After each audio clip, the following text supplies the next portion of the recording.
Hello. Welcome back to Ongoing World Affairs.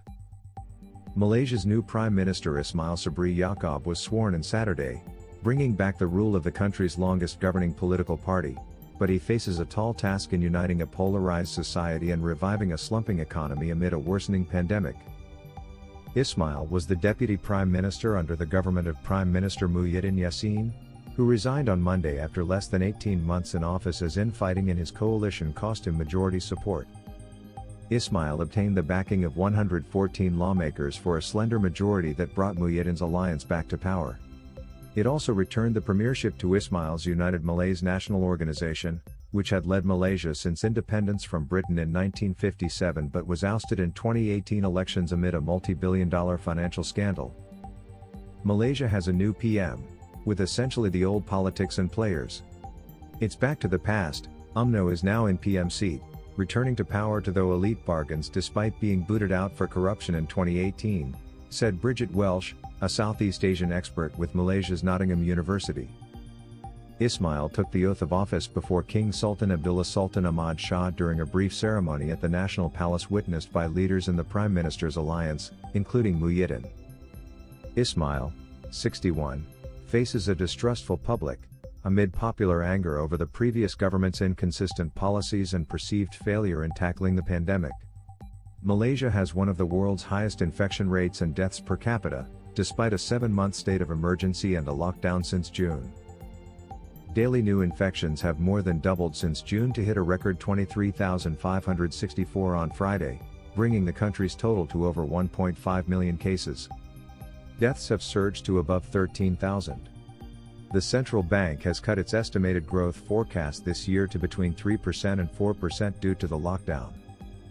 He is the lucky PM at an unlucky time without strong legitimacy and standing domestically and internationally. He comes in as the least popular PM at the worst time in history for Malaysia, Welsh said. Opposition leader Anwar Ibrahim has urged supporters to accept the outcome after losing out to Ismail. He said his three-party alliance, which ousted UMNO in 2018 polls, will work harder to win back the people's mandate in the next general election.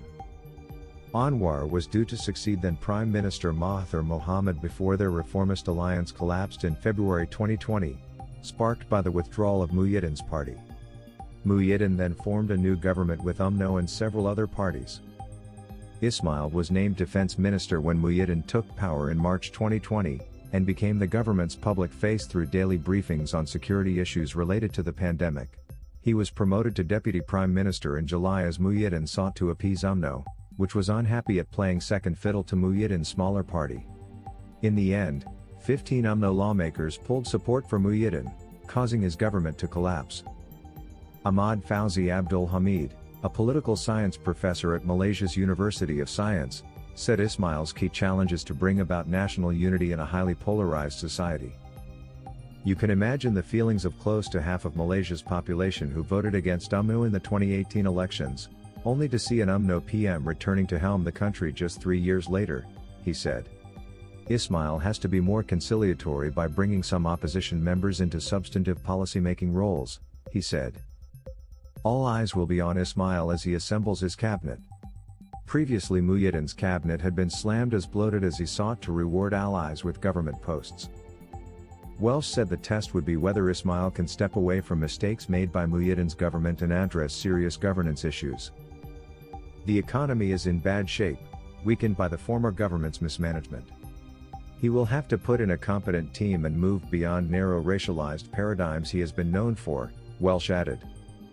Ismail is currently one of 3 vice presidents in UMNO, where several of its leaders are facing criminal charges.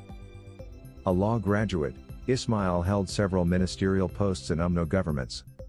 In 2015 as trade minister, Ismail courted controversy when he urged Malay consumers to boycott profiteering Chinese businesses. He was also slammed for supporting the vaping industry, which is dominated by Malays, despite health warnings from the health ministry. In 2018 polls, Ismail waved the racial card, warning that every vote for the opposition was akin to eliminating special privileges given to Malays under a decades-old affirmative action program. Thanks for watching. Like, share, and subscribe.